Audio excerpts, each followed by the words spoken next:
Welcome everyone to our public meeting this evening. This is a really great turnout, and I know I am excited for this as my first public meeting, my new job here in Douglas County. My name is Katy Fitzgerald. I am the new Criminal Justice Coordinator for Douglas County, and welcome. Welcome to you. Thank you. I have really enjoyed my time so far the last 2 weeks that I have been in Lawrence. So I'm really looking forward to getting to know a lot of you in here. I know I have run across your names and been in meetings with you all. So I'm really looking forward to continuing to work with this community. Tonight we are hosting our final meeting to wrap up a 3-year project, I think, that we started as a county in 2019 with our researchers, Dr. Jack McDevitt and Dr. Janice Iwama, with examining the law enforcement traffic and pedestrian stops here in Douglas County. So tonight, the order will have a presentation by our researchers where they will introduce or reintroduce the study and their findings and recommendations to you all. And then we have a panel of our local law enforcement agencies. We have some questions that we've prepared for them. And then we'll also save time for questions from you all, for researchers and for our law enforcement agencies. So without further ado, I'm going to turn this over to our researchers, Dr. Jack McDevitt, to introduce himself, and Dr. Janice Iwama. Thanks, Katy. And let me just reiterate what Katy just said. Janice and I have done this in a lot of different communities, and we've had a lot of community meetings where there's 3 people. So this is very nice and rewarding that there's such an interest in this topic among the community here, and hopefully we'll give you some of the information that can tell you about the study and what our findings were, and we can hear from you what concerns remain, what issues you feel that we haven't addressed or whatever. We're happy to make this a dialogue, and where we are, so you understand, is that we have a draft report that you've seen references to in the media. We're presenting it to each police department, to the CJCC, to the Lawrence Commission, the County Commission, and to you, and then we're going to incorporate the feedback that we get from tonight and from the other groups into a final version of the report. So this is still an opportunity to have an impact on what we find and what we say, and we're looking forward to the conversation. I'll just jump into where we are. Some of you have been at these meetings before, so I know you know some of this. Others may not have been, but you know, with the goals of the study when we started out, and again, it's been a while. This is 2019 when we started the conversation about doing this, was to develop and implement a process for documenting traffic stops. Now, just so you think, you know, if you think about police departments, they generally have, you can say to them, well, tell us about where you made arrests, and they can tell you a map with a little picture on it, where the arrest was made, all these things about the arrest. So they know a lot about their data, but they generally don't pay too much attention to the traffic stop information. And the reason that's important is the traffic stop is the most common place where we and the police interact. All of the data shows that the most common official place where we interact with the police is in a traffic stop. So it's an opportunity to build trust or to lose trust in how those traffic stops are done. So it's important to think about, you know, how to do these well. We wanted to take, the second goal is to see if there's any disproportionalities, if any one group is being singled out for any of the traffic enforcement decisions. And we'll run through some of that, what we found so far. To formulate any solutions and assist in developing any necessary procedures.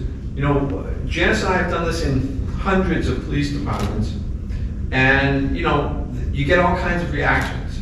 Sometimes the police just say, no, you're wrong. Sometimes they fight with you about the analysis and the data.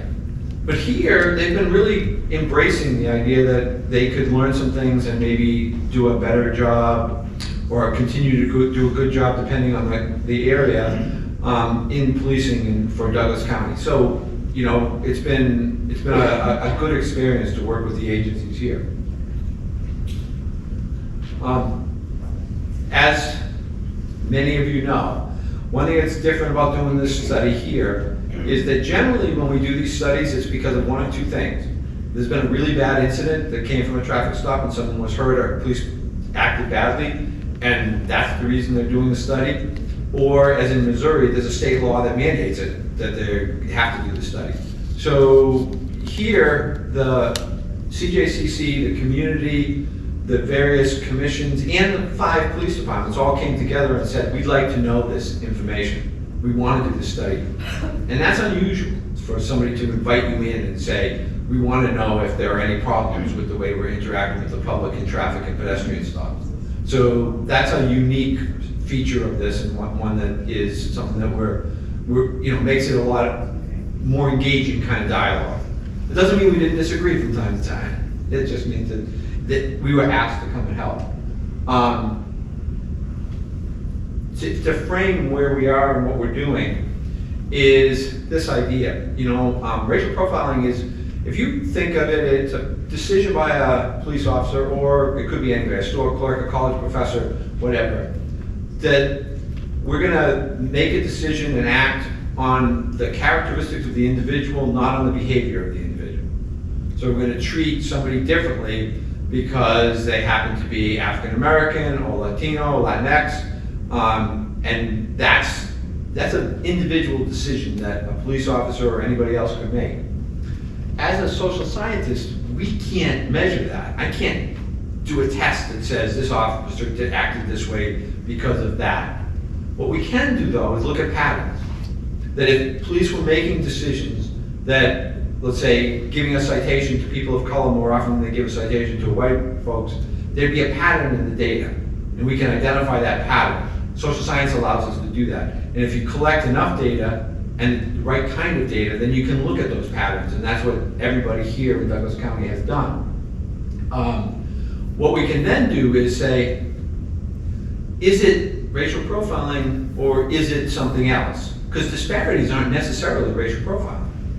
An example might be, let's say on your street, you've got a bunch of cars speeding up and down on the street, and you think that one of the kids who lives on the street might get hit. And you call the police and you say, could you increase the patrols on my street because there's people speeding up and down the street and I'm afraid that somebody's gonna get hurt? And the police come and do that and do some more traffic stops. You'd see, if that neighborhood happened to be an African American neighborhood or Latino neighborhood or Asian neighborhood, you'd see more stops of those groups as the police do the enforcement. And that wouldn't be because of racial profiling, because they were responding to community requests. So the next step of the study is to look at how these where disparities are, and work with the agencies to identify, can you explain them, or are they the result of conscious or unconscious bias of your officers? The model that Janice and I do is to do this collaboratively when we can with police agencies. It's better to work with police and have it be a joint decision of how to react to these than it is to order somebody to do something and fight about it. So our approach has been to sort of look at this. I think we'll come back to it too, but one of the things that's important to bear in mind is that while any police officer can do a traffic stop, the experience in Douglas County and everywhere else is that a small number of the officers do an awful lot of the traffic enforcement.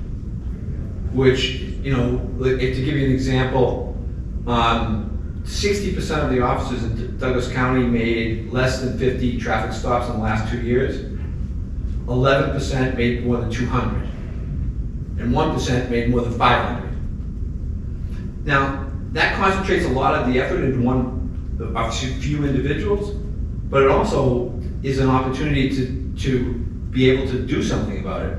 Because if you have one person who's got unconscious bias and is pulling people over or giving them a citation or searching them because of the color of their skin, That's not like having to change the whole police department. You have to change a small number of people and monitor them. So that's one of the things that is true here as it is elsewhere across the country.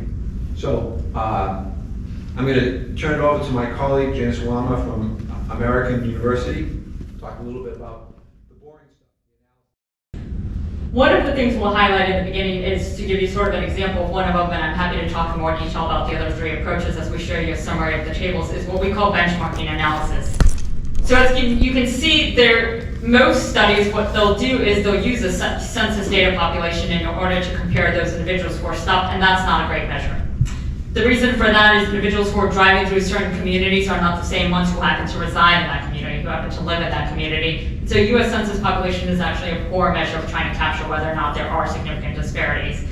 The other version would be to use observational data, and that is basically to put out researchers at every single major intersection and have them capture the race and ethnicity of the person. That is very expensive and very costly. It's very costly to do and takes a very long time period to do because we also have to control for seasonal effects. So throughout the 12 months, we would have to station a student, a graduate student out here, and I don't think graduate students really want to be out in the intersections for 12 months throughout the year.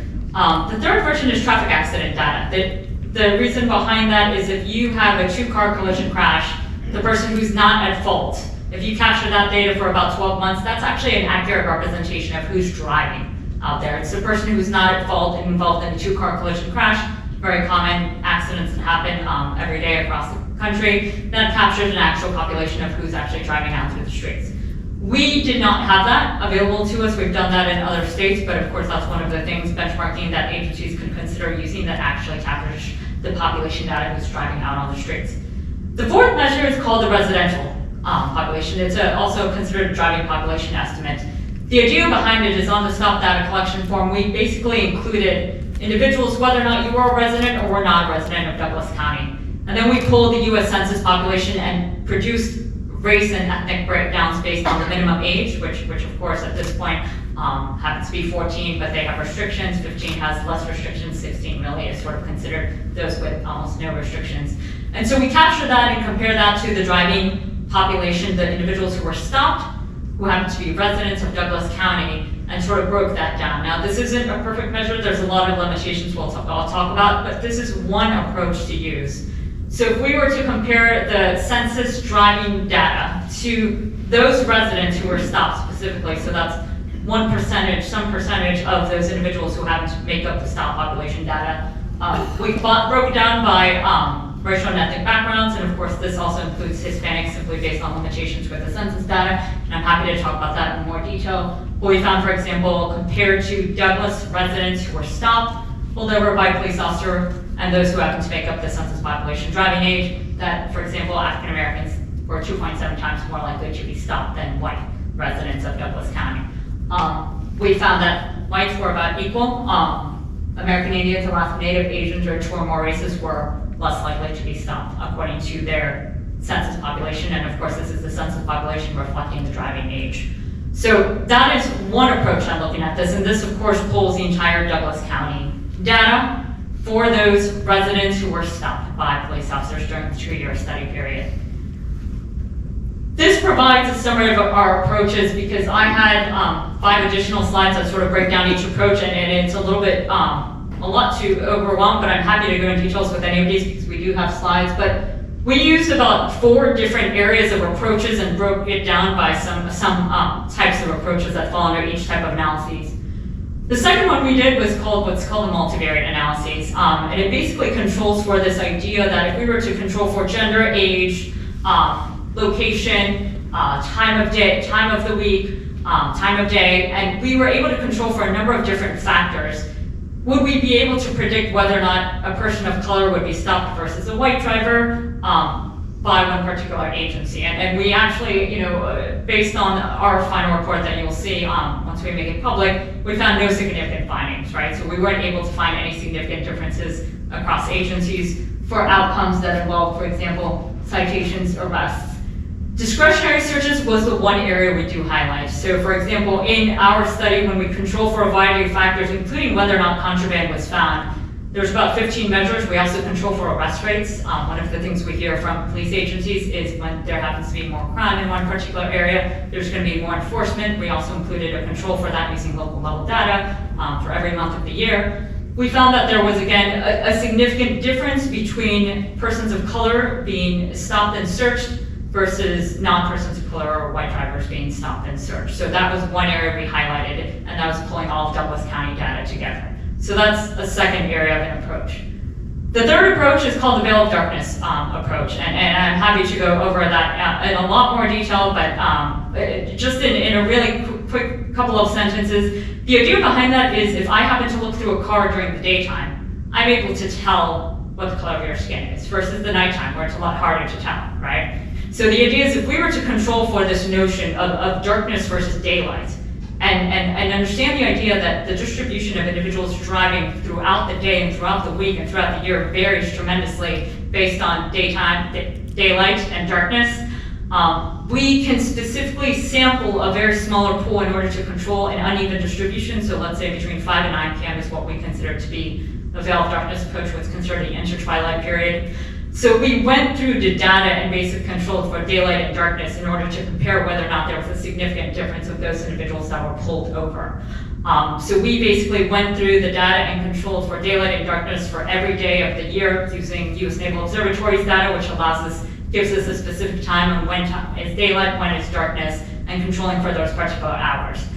Based on that sample of data and sort of pulling from the stops that were conducted between around 5 and 9 p.m. and there's a specific time set for the Lawrence area, we found that there were no significant findings. There wasn't a significant difference between persons of color being pulled over and white drivers using that type of approach, right? So that's a third area of an approach. The fourth approach is what we call our post-stop analyses. And the idea behind that is if we have 10 white drivers and 10 persons of color, there should be an equal percentage of individuals who are cited and searched, right, among those two particular groups. And we did this using citations, and then we went a step further and said, well, we understand that the reasons for stopping an individual varies by the type, by the reason for stopping that. So thinking about the three major reasons for stopping an individual is equipment inspection violations, speeding 10 miles per hour above the speed limit, and other traffic violations where you sort of see the failing to stop at a stop sign, ignoring the red light. When we look at each of those, we start breaking it down at the agency level, and we start seeing some agency level differences with some disparities found within some agencies versus others. And so those are sort of the finer points, because the idea behind that, and I'll give you one particular example to sort of illustrate this. If I happen to be pulling 10 people over and they happen to be persons of color for speeding 10 miles per hour over the speed limit, and I pull over white drivers, 10 white drivers for speeding 10 miles per hour over the speed limit, the percent of those receiving a citation should be about the same. When we find an uneven sample and we find that, well, 80% of the persons of color were cited for speeding 10 miles per hour over the speed limit versus 40% of white drivers who were pulled over for stopping 10 miles per hour over the speed limit, that's where we start citing it. That's where we start finding, well, that's a disparity, and that's something that agencies should start taking a look at, right? Is it as a result of one particular officer who happens to be responsible for a certain type of enforcement? Is it a campaign? What particular events led to that uneven distribution? And we start pushing agencies to start investigating that. So when we looked at the three major types of violations that also reflects a national level data, we do find significant disparities, right? And we find this at the agency level with some agencies versus others. The other area, what we did with post-stop analyses, is again discretionary searches, similar to what we did with the multivariate analysis, and we again found some significant disparities across some agencies, not all. 2 of the 5 agencies conduct the most searches, and the other 3 conduct such few searches, and they're so very rare. We weren't actually able to find any significant findings, but we presented the data to both of those agencies to highlight, here's an area you have to start taking a look at. When we talk about discretionary searches, when we talk about searches that are being done either following consent, probable cause, or a Terry frisk. Those searches we consider non-discretionary, that most of the literature considers non-discretionary, are those that happen to be searches incident to an arrest or an inventory/tow, where officers are required to conduct a search after towing a vehicle. That sort of summarizes as neatly as possible as I could, and I'm happy again to talk in more detail about this having spent quite a bit of time on this. One of our recommendations, and I'll start the recommendations off and then give it back to Jack, is we absolutely have to continue to collect this data. It is important. And I say this because when we look at all 18,000 agencies across the country, there is a very small number that collects data. When you look at the headlines, and it's usually the major city agencies. There's a couple of states now, and I know we spoke to one of the county commissioners that hopes to make it a requirement for all law enforcement agencies in Kansas to collect this type of data. It's very rare to find, and it's important for law enforcement agencies to collect this data, not only to capture information in order to estimate whether or not there is any evidence of racial disparities, but also to start looking at other measures like officer productivity, the effects of officers that are actually doing. Is it necessarily reducing fatalities? Is it reducing crime rates? Is it reducing arrest rates? And so it's important for us to, one, we encourage, of course, the agencies to continue collecting this information. From what we've heard back from most agencies, they plan on collecting this information. The second tier is, of course, when we started this study in 2019, now about 3 years ago, we created a data collection form that we thought fit the local context. It was something that was very much, a lot of the elements were found with a lot of other organizations that were also collecting similar data. But we found, of course, 2 years down the line that, it needs to be tweaked. We need to break down some of the categories even further. And so some of the areas we've spoken to agencies about, for example, happens to be when contraband is found, what is that probable cause based on? Was it smell, was it plain view? Another example is speeding 10 miles per hour with the speed limit. A lot of the agencies have noted they really would like to know whether or not that individual was speeding. For example, we split the two speedings below 10 miles per hour and above 10 miles per hour with the speed limit. Agencies would like to know, did the officer cite that person because they were speeding 11 to 15 miles per hour with the speed limit, or 15 and more per hour over the speed limit, right? Something that would cause significant concern if somebody were to find somebody speeding really that fast. Those are some of the data elements that we encourage agencies, because the stop data collection form we created is a starting point. It should never be the end, right? So it was a starting point for agencies to tweak and sort of come back together, and hopefully it will change based on measures that allows them to better understand, what are officers actually doing when they're conducting a stop and what are they finding, for example. So the third one is, of course, to review the stops of the officers. A lot of studies are out there, and it's a smaller number than those that are actually conducting this research. Some have an opportunity to actually look at officer level analysis. We didn't have that information available to us, and that was not something we started on and studied before. But one of the things we encourage agencies to do is to start looking at individual officers and what their roles are, what their ranks are, how many years they've been in the service, whether there are any differences across gender, across age, across race of the officers. And that also needs to be captured, because that has shown mixed results. So it's hard for me to say this is the type of officer, because if we had that information, some of our problems would be solved. But there's mixed results in sort of finding how certain officers with certain characteristics are found to result in certain outcomes, right? And how they engage in stops. And so for us, it's important to sort of keeping an eye out for these officers in order to identify what officers are sort of following up on low-level discretionary stops, where those happen to be, have less discretion, where they're not required to conduct that stop, versus high discretionary stops, and sort of differentiating between that. The fourth area is, of course, following up with the areas of disparities. We found that no one agency had disparities across the board when we talk about searches, arrests, and citations. There was actually a lot of differences across agencies, and this is a reflection of how different law enforcement agencies is and how much local context really matters. And so when we went through each individual agency, we found that some agencies were found to have significant disparities in 2 out of the 3 areas, some 1 out of the 3 areas, and some none.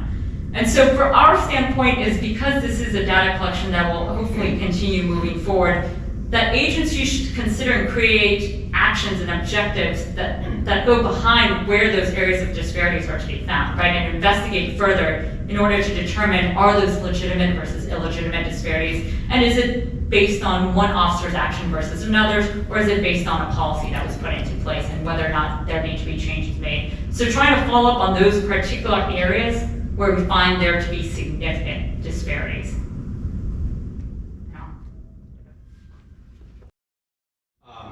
So the last couple of recommendations are that it's really important that the police come back and tell you what they're doing. They have to communicate back to the community, whether it's through official groups like the CJCC, or whether it's to come into community meetings like this. That it matters to the agencies that their officers and their deputies are treating people fairly. And they should be making public reports on a periodic basis to groups who are interested in hearing those reports. It's not good enough to just keep it within the agency. You gotta talk to the community about what you're doing to make it safer. The other recommendation that we have here is to think about it. There's a program out there, about 120 agencies around the country are doing it, and it's geared to create trust between the community members and the police, and it's called like the Lights Out program. And basically what it does is solicits from local businesses funding so that when you pull someone over for a for an equipment violation, their tail lights out or their headlights out or something like that, instead of giving them a ticket, which costs them a fine on top of getting the car fixed, you give them a voucher that helps pay for some of the costs of getting the car fixed. And so if you got pulled over and you had to get your headlight replaced, an officer would give you a voucher that says, here's $50 towards replacing your headlight. And it seems like the kind of program that will build trust. It's around the traffic accidents, and it's one of the things that is it is something worth considering for Douglas County. So I'm gonna come to an end here and reiterate what Janice said, which is what we found was that there wasn't widespread disparities in any agency, but every agency has an area that they have to look at and continue to monitor. And some of them have 2 or 3 areas. And you'll see in the report, if you ever have a chance to look at it, it's 58 pages long, so I don't, unless you want to go to sleep really early, it takes a while. But a couple of other things that are really important that I think you should know, is that one of the things that's different about Douglas County is the police in Douglas County give more warnings than citations. And that's different from around the country. Most of the police departments give more citations than they give warnings. And Douglas County gives more warnings. So what the police have told us is that they don't want to tax people when a warning could get them to change their behavior. So that's one thing that's helpful. And the second thing is that the police in Douglas County, when they do search someone, are much more likely to find something on that person than from other places. They still have searches that don't, but about 50% of the searches in Douglas County have some contraband, and across the country the average is about 25%. So they're twice as likely to find stuff on individuals. But there are still places to do better. So I'll stop here and we'll have the police panel. So we're going to shift gears a little bit now and welcome our law enforcement and representative for a couple of questions that we have prepared for them, and then open the floor up to questions from you all for our panelists and also our researchers. So representing the Douglas County Sheriff's Office, we have Undersheriff Stacy Simmons. Hello. From the University of Kansas Police, we have Deputy Chief John Dietz. From Eudora Police Department, we have Chief Wes Lovett. And at the last minute, very graciously, representing and very appreciative of, we have from the City of Lawrence, the City Commission, Commissioner Larsen, filling in for Lawrence Police Department right now. So we have 3 questions, so I will just kind of go through and ask each of those, ask one question, give all the panelists an opportunity to provide their answers, and then at the end of those 3 questions, then we'll kind of turn it over to you all. So the first question that we posed to our law enforcement agencies here in Douglas County was, why did your department decide to participate in this study, and has it been valuable? So I'll start with you, Undersheriff Simmons, and we don't have a microphone, so if I need to pass this around, you'll let me know. Okay. Do we want to pass that? Yes.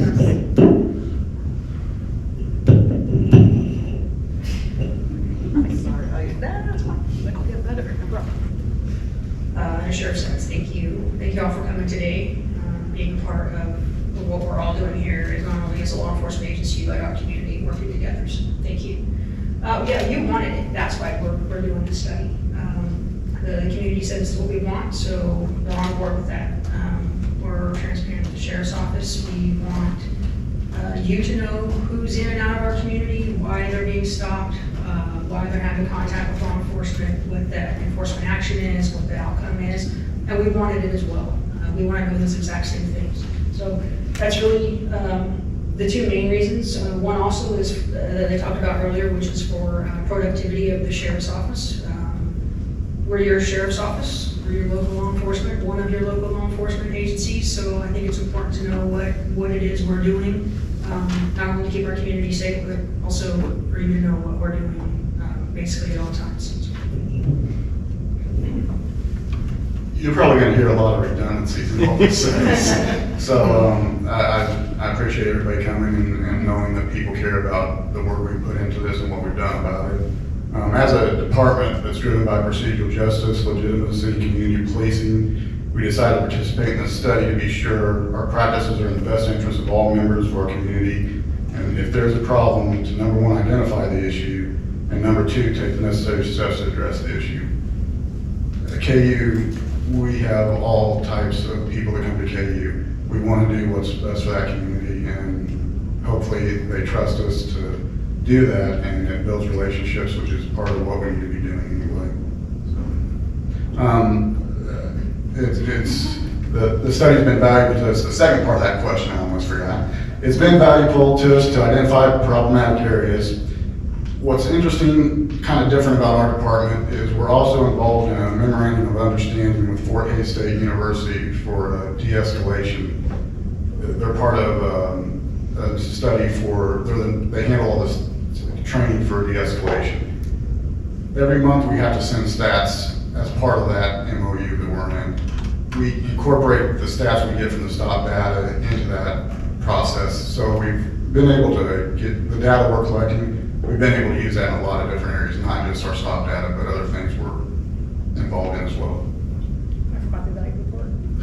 I forgot the valuable part. I'm new at this. The sheriff is much better at this than I am, and he is sick, so if you can just bear with me, I'll get it. Valuable part, community engagement is huge for us. The sheriff's office. So just real quick, anyone from Baldwin, Eudora, Compton, Clinton, out in the county? Anybody here from Lawrence? Okay. So obviously the sheriff's office has jurisdiction everywhere in our county. And so, but a lot of times the people don't really know what we do, and they only see us at the fair, because it's a county fair. So really, this is important to us because I know this seems kind of a little bit crazy, but this is a lot of our community engagement. We give 79% across the board warnings to people. So part of our job is education when we get to meet the people, but we did 6,584 car stops or had contacts during this period. So that's a big deal for us because that's 6,584 times. I'm sure we got to meet some people more than once, but it's a big deal for us because that's community engagement for us, and it also gives people an opportunity to see who we are as well. So yeah, that's true. Fortunately, I retired from an agency that had been doing this actual stop data for over 20 years. So I saw firsthand how it worked. I knew that it worked, and so I was excited when Jack and Janice brought this study to us. So obviously the most valuable thing that I take from this is you just as a chief, you just want to make sure your department's doing the right thing. And you see them make traffic stops and you hear them make traffic stops, but are we doing the right thing and being impartial to the citizens? So I think that was the most important thing I took out of this. We actually adopted in our agency from this, every 4 months, we do a traffic stop review with officers. And we sit down with them, we pull random traffic stops, make sure that they're being safe, make sure they're being professional. Courtesy is given to all the people we stop. So we developed now that procedure that we kind of took it one step further, and every 4 months we'll just pick random traffic stops, sit down and just make sure we're not only being impartial, but we're being professional as well. So you know how they say that 90% is just showing up? Well, this is what happens to the other 10%. Wind up getting hooked into doing this. No, this is great. I really do appreciate this opportunity. And the Chief of Police, Rich, couldn't be here tonight, so he has given me some of his comments. But since you have me up here, I'm going to give some of my own comments too, so bear with me, please. So on the first questions, why did the department decide to do this? And from Chief Lockhart's perspective, he wasn't here when this was decided several years ago. I was actually on the CJCC when Jack first started this study, and there was a lot of discussion going on about who to hire, what do we do, what it's going to look like, and there was a lot of gnashing of teeth and a lot of very good discussion about how this was going to proceed, and I really appreciated all that. And the fact that the CJCC worked through it and came together and hired Jack, and it was a great decision. And then I rotated off the CJCC and I may be back on here this next year, we'll see. But from the chief's perspective, he learned about the voluntary participation in this process when he was in the interviewing process for getting the job. In his list of pros and cons, he put it on the pro side because he thought that it was really telling that a community would volunteer to do this and not be necessarily mandated to do it. So, and he was, that was a really good point for him. And it's an indication of a sound department with good people that are working for it. So, and he said in Missouri, they're actually mandated to do this. They've been mandated to collect this data for over 20 years. And so the idea that we're doing it voluntarily says a lot about us and about our community. And he has indicated since he's been here, he has found this process to be extremely valuable. He believes that the investigation is valuable, that the awareness is very key to what's being produced, as well as a discussion for discovery as well as solutions. He did want to extend the thanks to the study group. Appreciate that very much. And from my own standpoint, I do think it's been very valuable. I remember when I was first on, a lot of our discussions were about what data to collect, how we're going to go about collect, what do we collect now, and what do we need to be doing. And there was a lot of discussion in small rooms about what we should be doing. And what the great thing is that we all came together and came up with what we felt was important. And we're collecting that data now. So thank you.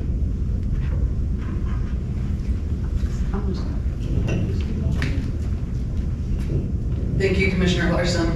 And that is actually a good segue into our second question, which is, has the process of data collection been challenging for your agency, and why or why not? And so we're just going to answer that. Sure. Well, the chief has indicated that it has been challenging because there wasn't anything in place on how to do this. There was no how to do this, and so essentially we made that up from scratch. So the process began as a hand process, and it eventually went to a digital process to make it easier to do. And this information on the hand process, an officer would collect this data at the end of the stop. And that was in addition to all the other data that he or she had to collect, such as from a body camera, any sort of citation information. That was also what they had to collect. The chief has indicated that the department is very committed and will continue to collect this data, the stop data, and they've even put into the budget some new software that will capture and report the relevant data when an officer runs a license or identification. So that way it'll be automatically captured versus having to manually do it. Yeah, there were some difficulties in the beginning. You know, in our line of work, very seldom do we ever ask a patrolman to do something less, you know, as far as paperwork goes. So when it was a little bit of a challenge to get them on board with this, but I think as long as you explain it, tell them why, and there's very good reasons behind it, then they buy into it. I think COVID had a little bit of, made it more difficult. We had it extended a few times. And so the deadline kept getting moved back, and each time you tell somebody we're almost done, okay, we're almost done now again. So I don't think it made it any easier, but It's one of those things too, it's repetitive. Once you start doing it, you get used to it.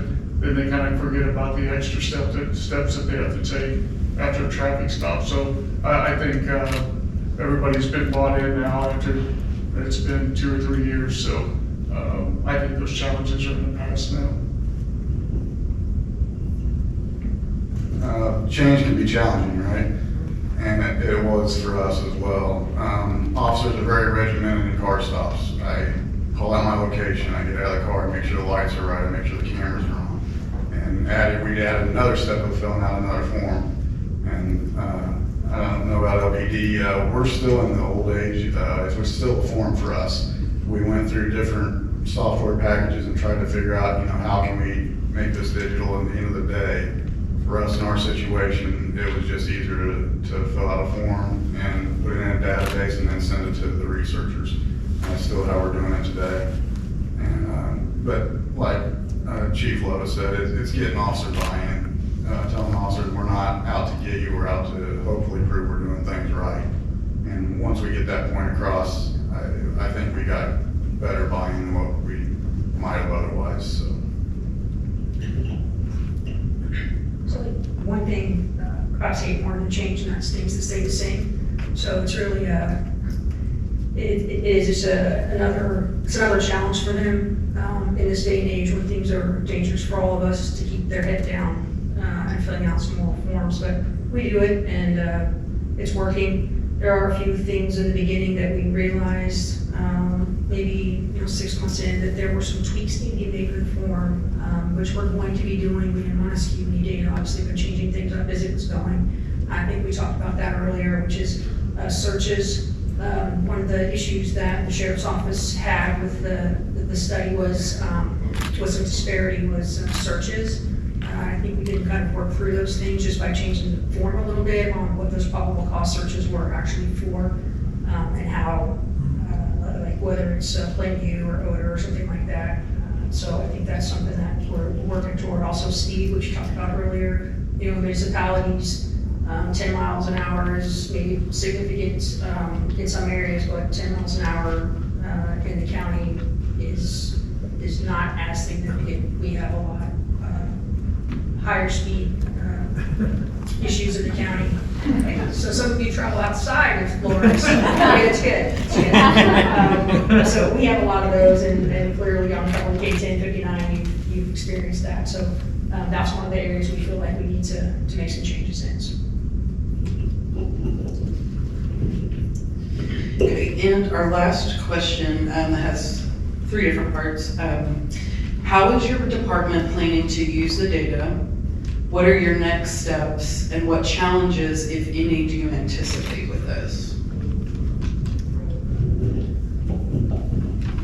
We are actually looking at data now. I think everyone is.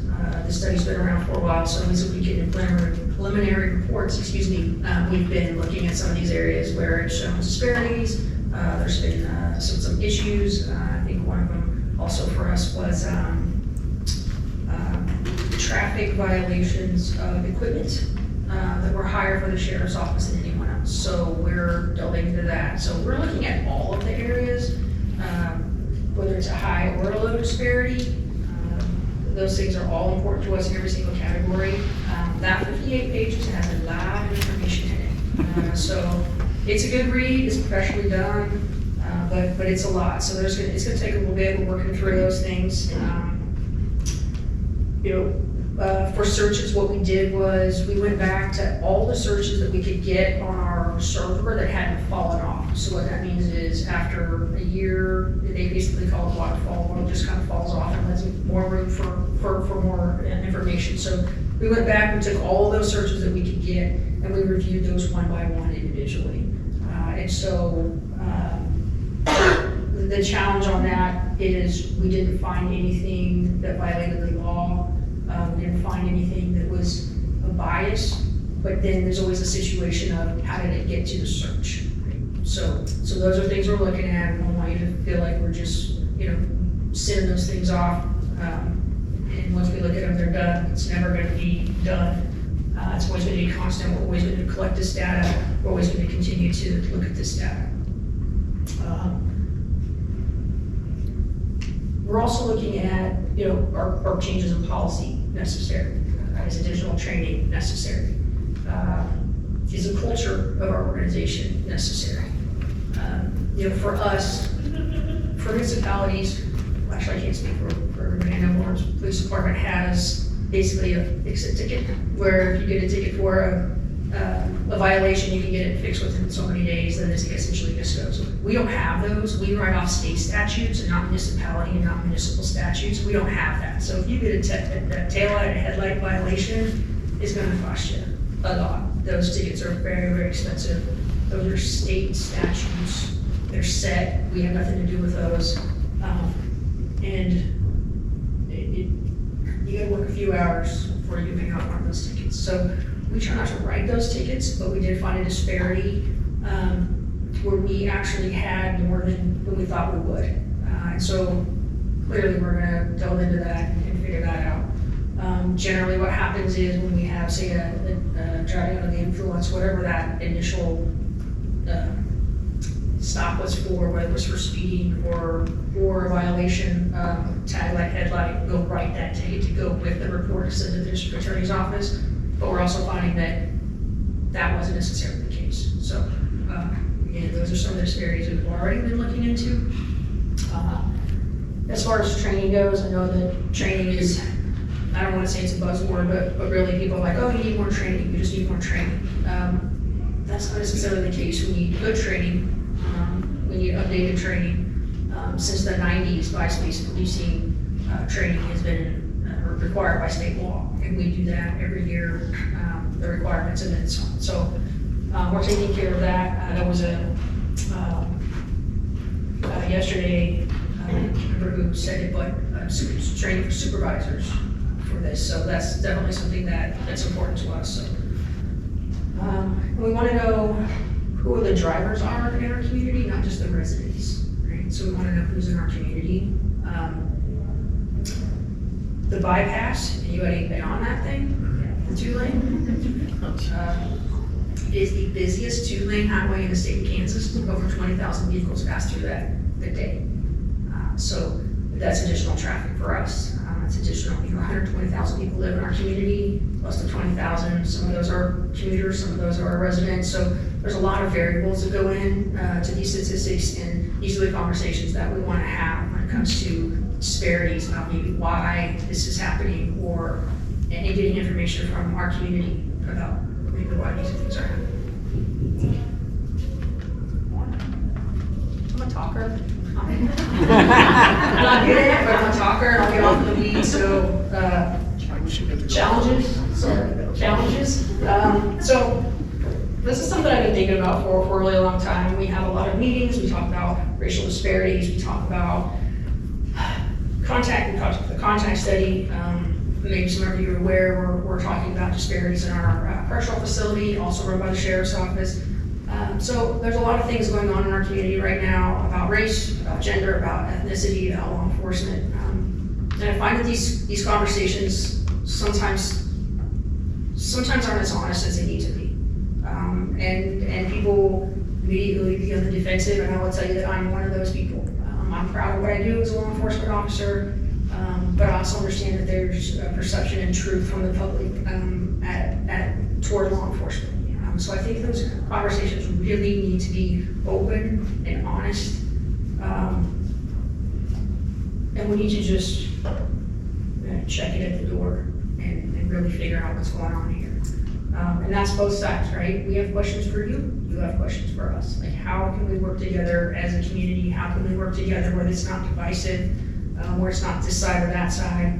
And I'm really passionate about this subject, so I'm kind of glad that the sheriff has covered. Is that it? But here's what I'll tell you. These are some of the challenges. Douglas County is not the national narrative, right? We're not Boston, we're not Chicago, we're not Kansas City, we're not any of those things. We are your local law enforcement agencies. I'm not an IT guy, but since Jack and Janice will no longer be here anymore, we have to figure out a way, and the county is helping us with this, to get our information to a system to be be able to regurgitate to us, and thankfully, we like to piggyback on top of the county a lot for this kind of stuff, and that's what they're gonna help us out for, but that's probably the only thing that's really challenging that I see in the future. So the chief has given a few points here that he would like to make as far as whether the department's planning to use the data. Obviously, we are going to be doing that. And he did want to express appreciation to the researchers, and when they introduced this data, they made a pretty strong statement, and I agree with this because I remember reading the report, that this data represents a decision by an individual officer. And social science cannot measure that thought process accurately, which is true. We've got the technical data that shows this person, this is what you've been doing, but we can't always know truthfully what that process was to cause that stuff. And so this data gives us at least a piece of that puzzle.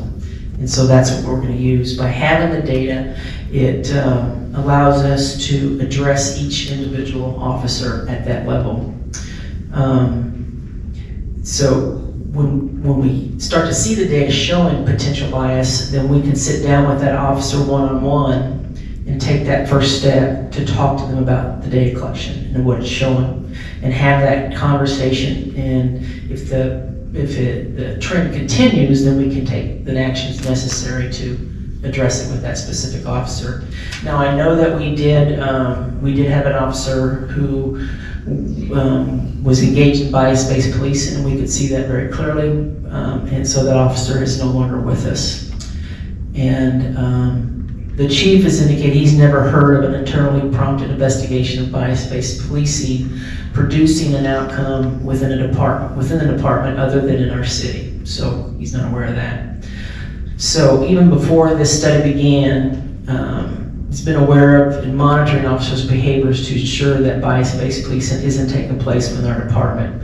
With this data, it's going to allow us to monitor it on a very technical process, that this is what the numbers are showing, and this is why we need to sit down and talk with you. So I think it's going to really help us out there.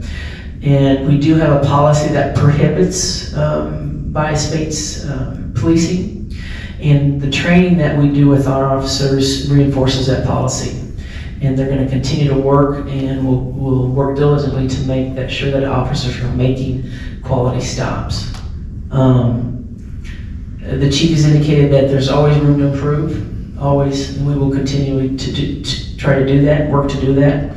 So they're going to work on a process to make those improvements happen in Lawrence and to continue to analyze the data. And what the chief is doing is looking at a resource that will enable continued analysis long term. When he was in Kansas City, they used the University of Missouri at Kansas City to do some of this data processing. So they're going to look at that for that, to be able to do that. The chief has indicated that the top bullet point in the study's conclusionary remarks, states that at the county level, using a multivariate analytic approach, this analysis found no statistically significant disparities in either citations given or the rest of color, people of color. Is that true, Jack? I don't recall that one, but yeah. The chief also wanted to point out that they have already de-emphasized minor equipment violations and are running fewer tickets this year than previous years. He does believe there's areas of improvements that's needed, and this traffic study, this process of what we developed with the stops is a really great start to do that with. He's also appreciative of the recommendations, the 6 recommendations, I believe, that have been made in the presentations. So not all of them come with a real clear solution. ABC, it's done. It's not that easy. But we're going to use the data that you gave us to continue that process. Now, that's the chief. I wanted to point, I was looking at on my phone. I wasn't playing games, but I was looking on my phone, because I don't know if any of you read our financial audit every year. It's got some great information in it. And I always pick it up. The first thing I look at when we get it, we just got ours produced, finished up this July, so I was pulling up the data. Towards the end of it, like this is on page 154, 164, is they've got hard data for our firefighters, as well as the police data that we collect. And this is about the first place I go to when we get our new audit. It's pretty exciting, actually. It really is. So if you look back, it goes back to 2012. They always do 10 years at a time. And if you look back on our issued traffic violations, since 2014, we had a high of 15,631 tickets cited. And each year since then, it has pretty much dropped. Next year is 12,000, 11,000, 11,000, 11,000. 2019, it was 8,400. In 2020, it was 3,900. In 21, we were at 4,500. Now, 20 was COVID, remember that. So we have shown a decrease each year since at least 2014. So I think that says, we are working on it. We are actually doing it. And I know that we're not talking about jail right now, but I'm looking at those numbers since 2013, where we had almost 5,000 jail situations. We're now, that again has dropped every single year to where we're doing about 1,800 a year the last 2 years. So that's also something we've been working really hard on. So this is good data. If you're into financial data, this is really awesome. So take a look at that.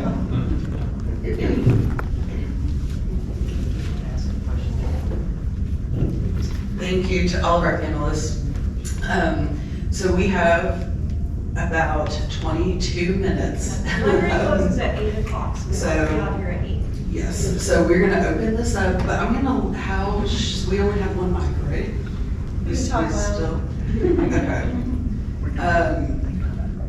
Yes, so we do have our researchers, and you just tell me where to take this mic, and with your question. Put Lisa on the spot for the Okay. hard question. Yeah, and she can hear me just fine. So, Lisa, you kind of alluded to this, but just in clarification for this puzzle data, which I get all of that, LPD has a new dashboard. I'm assuming the data is being collected on there, but I don't know, so I guess I just wanted to ask that, is it on that dashboard? I don't know if it's on it yet. I didn't think, because I know we're still developing that. And so that would be obviously steps towards that transparency. Yeah, well, they probably don't know the second part then, because I know that they have built-in early detection. So I was just wondering if that would be part and parcel to that, with the data, which would be, I would think would be an important piece. It would be, and it's something that we would definitely look at. So, okay, just curious if that was. My question is, maybe more for the researchers, and I wondered if you looked at the county from which people were from who were being stopped, if there was any significant difference there, because I know sometimes there is bias in people from a particular place, rather that may or may not affect racial disparity. Sure. Hi. So we were collecting data on whether or not an individual was from Douglas County, another county in Kansas, non-state and international. When we controlled for somebody who was non-state, and the reason for that is sort of this myth that if you happen to have non-state fact plates, you're more likely to be pulled over. That was actually not found to be significant in Kansas. When we looked at other county, it was actually such a small percentage that we weren't able to see any significant difference between that. Looking at other county data, but we didn't have a specific county in Kansas that they were from. One of our recommendations is actually, rather than simply collecting whether or not somebody is from Douglas County, it's actually collecting the city they're from, is what we're hoping to do, because that provides another better measure. But at the moment we collected the data collection form, we simply said Douglas County or other county in Kansas. So, yeah, I hope that answers your question. This is also for the researchers. Hi. I get to see you in real life. Hey, it's been a while. On Zoom. Okay, so obviously the disparity in searches is very concerning. Does the data also include percentages by race of when contraband is found? Because the assumption would be that it would, if there is a racial bias, it would be much higher when you stop white people. The answer is yes. The report has a disparity in just who gets searched and then who gets searched and found nothing on. That we find that both of those are concerning for a couple of the agencies. not every agency, but for a couple of the agencies are seeing people of color being searched more and people of color being searched and not found more often. So not as often as white people. Right. Okay. In the back. Do you need the microphone? No, I don't need a microphone, I talk loudly. Should we be concerned about this data? I mean, everything's not great, right? No, absolutely not. As we said when we started, no agency has got disparities on everything, but no agency has no disparities.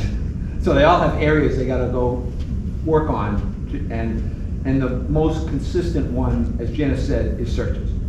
The searches of people of color are more consistently biased. More officers choose to search people of color than white people in almost all agencies. I just want to be clear about that. Yeah, no, absolutely. And the stops where Janice started, when we look at it, African-American black drivers are more likely to be stopped too. So those are two big things to look at across all the agencies. I was here when this started. I know. I just want to be clear that all is not well. Right. I'm sorry, I don't necessarily need a mic either. I know that there's some disparities. What are we doing to address at this point? I mean, I know we can't do everything, but what measures are being taken to address the disparities right now? Dr. you want to ask? Or whoever can answer that, I'm sorry.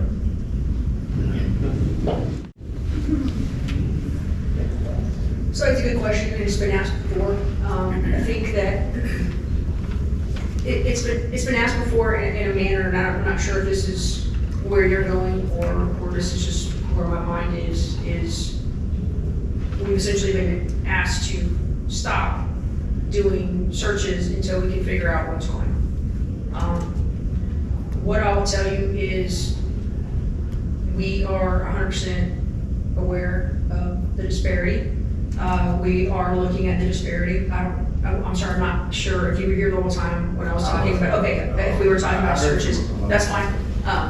So for us, we are the agency that has the highest search rate, actually I believe, for black individuals, is that right? Not people of color, but not.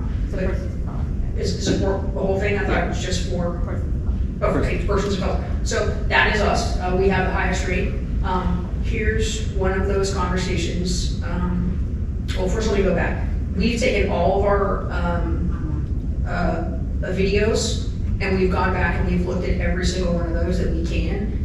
And those were good stops and they were good searches. And if anybody in this room wants to come and look at any of those searches, you are more than welcome to do so. We've opened that up to multiple people and nobody ever comes, but you can look. That's an issue because, sometimes people think, okay, well, you're just stopping people of color. For us, this question was gonna get asked, okay. You and I always talk about having an honest conversation.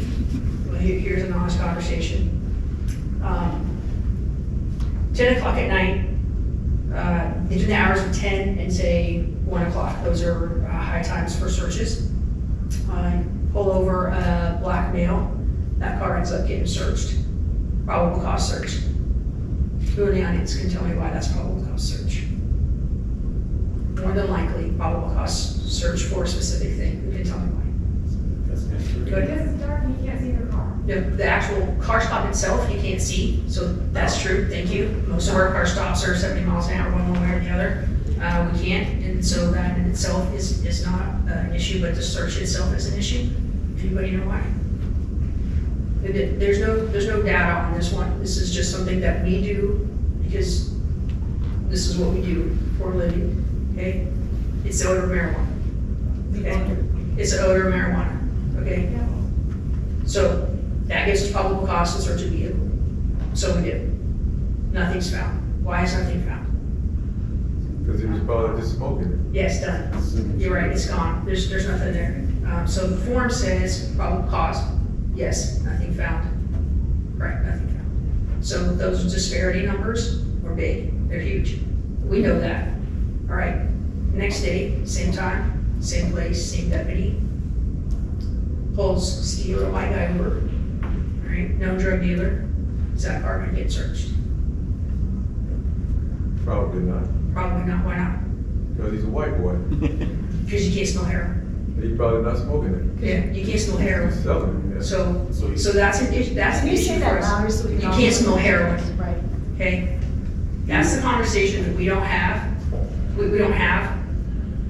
Again, there's no stats, and I can see some of you getting really mad right now. And I know, this is those conversations, right? What we find is at certain times of the night, when we pull people over, the smell of marijuana gives us probable cause. Okay, we have more black folks with the smell of marijuana than we do skinny little white guys who sling heroin. Okay, and so we can't do anything about that. There's no probable cause for that, even though we know. Does that make sense? So we search a vehicle because we have the odor of marijuana. The odor of marijuana, again, we don't have staff for this. This is something that we just do when we do our car stops for those officers and those deputies. I'm sorry, not even officers. I'm not talking for any other agency, I'm talking for deputies. This is what we do. This is what we see at night. Coming and going from Kansas City to Topeka, coming and back. Those are the main thoroughfares for our car stops. And these are the honest conversations that we don't have. We don't talk about this kind of stuff. But we are gonna have more searches on black people for odor of marijuana than we are on white people for odor of marijuana. Those black people are gonna get searched because that's probable cause to do that. Go ahead, sir. I'm so sorry. So No, then go ahead. When you say there is a known drug dealer, are you also saying that there's a history of drugs being on their possession?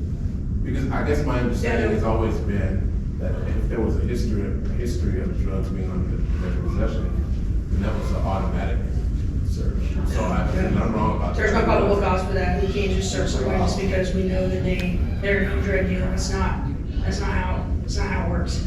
Right? So again, You may ask for consent. right, and we do, right? Because that's one of the things that they talk about was consent, and we will ask. Sometimes they say yes, and we find it. But again, these are the things that aren't on the study.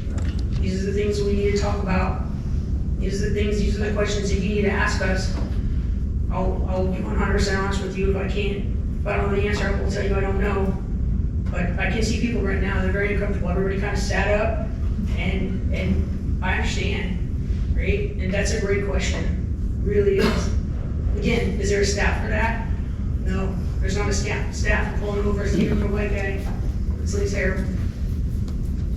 So does the black guy get searched? Yep, the black guy gets searched. So some of you are thinking right now, well, you know what, marijuana is, it's not a big deal. If you look at what's going on in our community right now, drugs in our community are ripping our community apart. They are ripping our community apart. Heroin, fentanyl, it's, the DA might not charge it, and the municipal court, I think, is like 28 cents or something if you get caught with marijuana, but somebody had to bring it here, somebody's dealing it, somebody has the cash, somebody's selling it, and shootings and the stabbings and home invasions are about drug money, right? This is about drug money. And so we're gonna search these vehicles. We're gonna search plain view for paraphernalia in any car, doesn't matter color, doesn't make a difference to us. What makes a difference to us is the safety of this community, and we're gonna do whatever it takes to get people who are preying on our community out of our community. So, and that is not about color. So, please ask your questions. Okay. Oh, I'm sorry. This is a question for the researchers. Over time, since you began your data collection and analysis, have the trends in disparities changed? Have they become more disparate, or have they remained the same, or do you see an upward trend?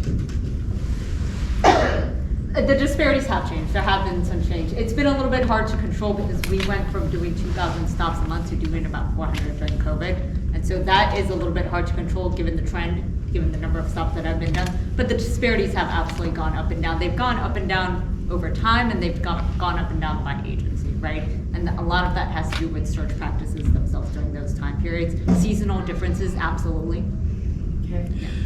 And most we- recently. We did 2020 and 2021, and now Matt Cravens has the data for 2022.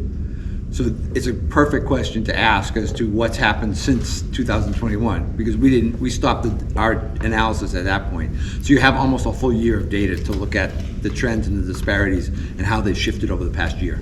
So when you That said more is not recently, so we don't have included. 22 data, this is just 21 data. Got it, Yeah. so, okay, so that's a question that Yep. the community needs to continue to answer and, Absolutely. monitor. Yep.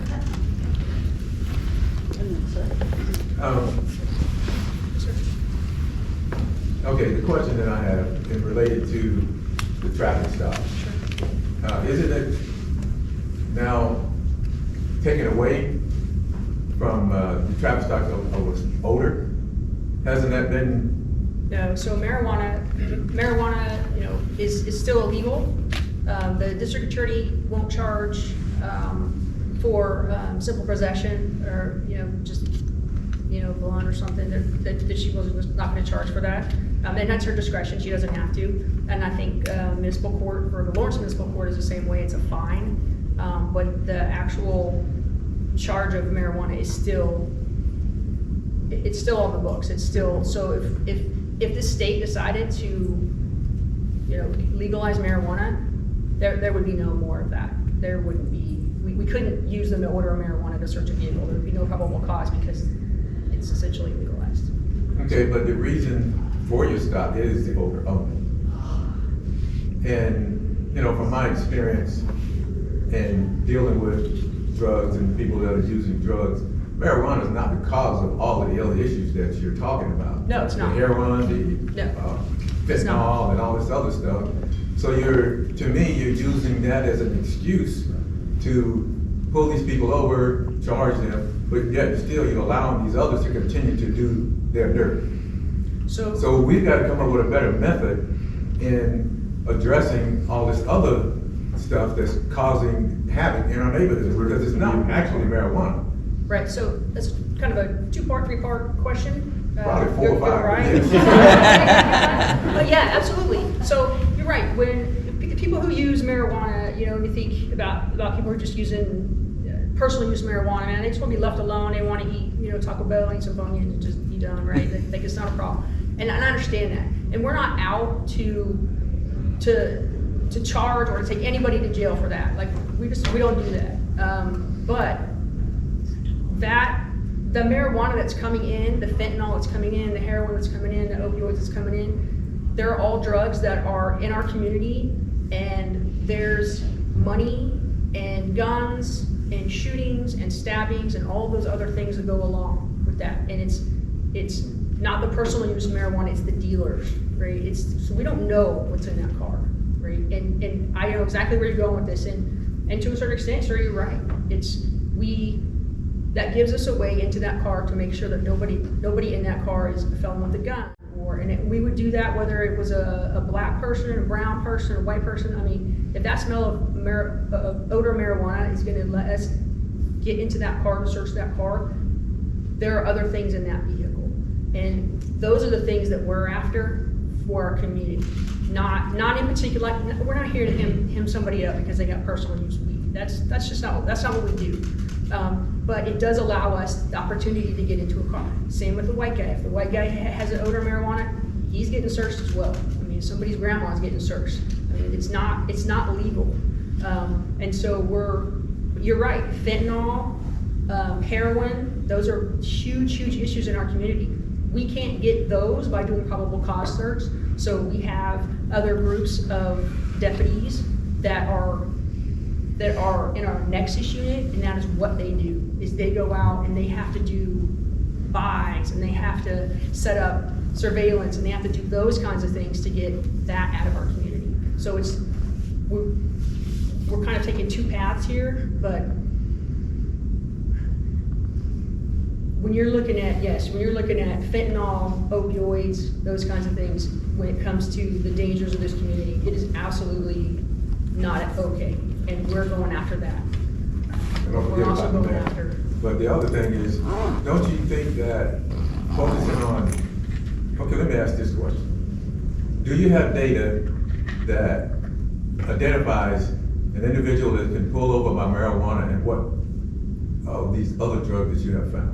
so that's the tweak in the report that we're asking, because we talked about, we have. Could you use a microphone? That's the tweak we asked for in the report, because that's what we found, right? We found 40, I think it's 40% is a search, nothing found. But that isn't necessarily true. Nothing found because it's gone, right? So the perception is we're just searching people to be searching people, and that is not how this works. No, I don't, that's not what I'm looking Okay. at. And I understand what you're saying when you say nothing found, but I'm asking what is found when you search these individuals with the marijuana smell?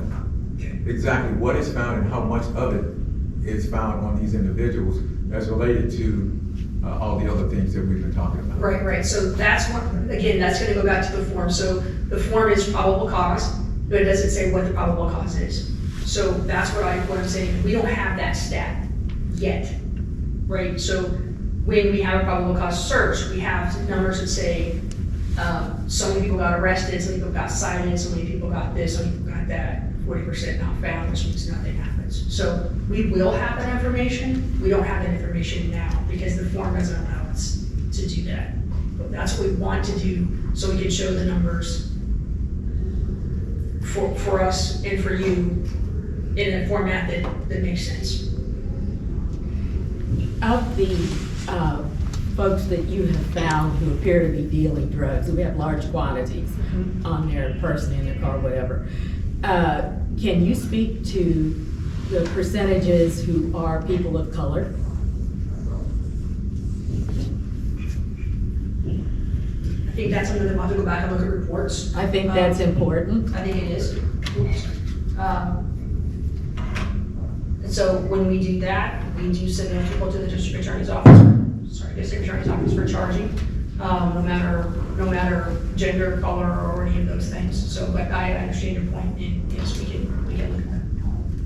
And we're documenting data and all this kind of stuff, but we're missing a lot of points. And I think that's where we're having the challenges in our communities, is because you're searching people that smoke marijuana and most of them happen to be black, it looks like that these individuals are the ones that's bringing the crime into your neighborhood, which is absolutely not true.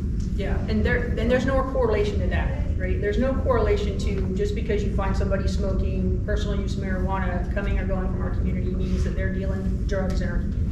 But don't you think that you're wasting a lot of your time in focusing on that instead of focusing on these other issues that are out there?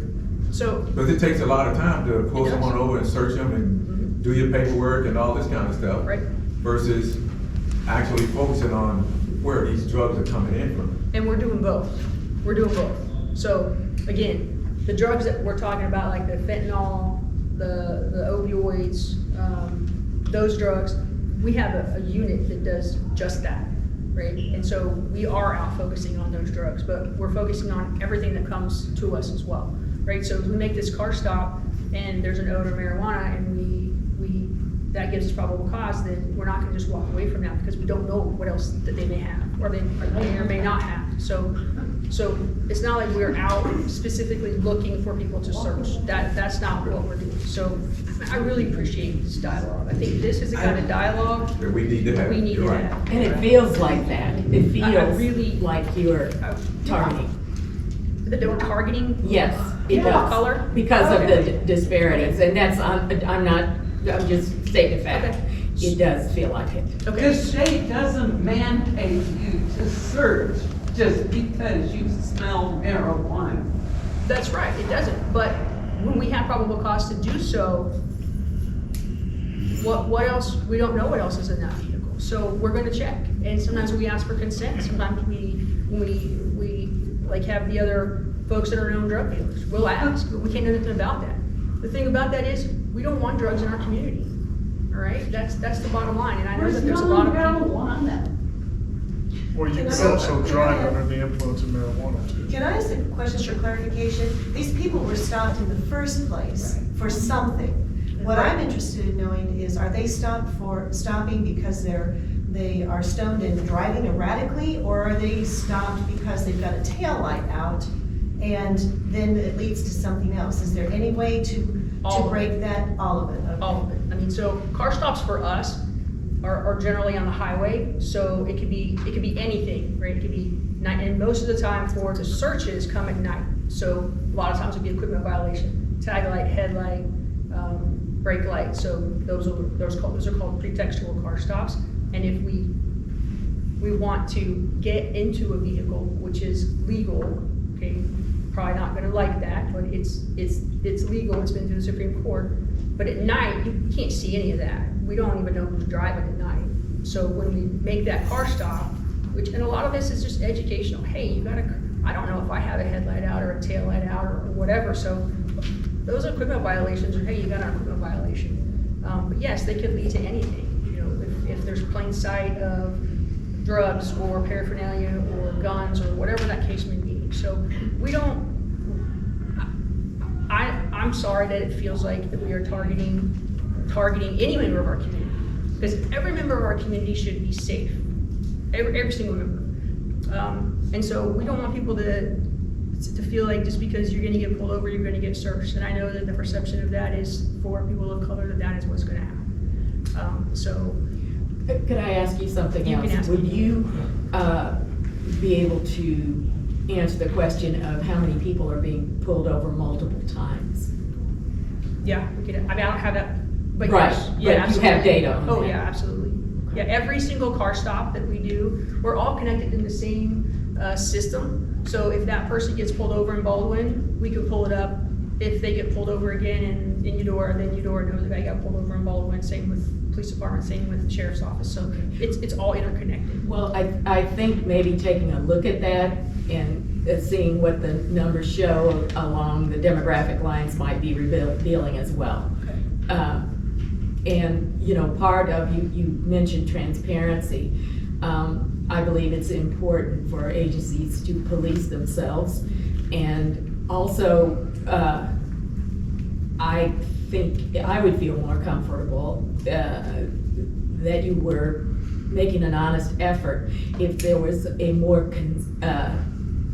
consistent appeal to the community for their input. And I know there are different groups like JCC and whatever, but I just think it would help to have input from people on how we can help you. I would appreciate that. And so I'll say to anybody in here, I will meet you one-on-one. If there's a group, if you want to set it up, if you want me to come or the sheriff or anyone to come, we will come. If you want to come to us and go piece by piece by page by this study, we will go out. We will do that with you as well. Because I think that's something that we've been lacking. Also, there is a history, sorry. There is I know we're a talking. history of people of color being harassed at night, Okay.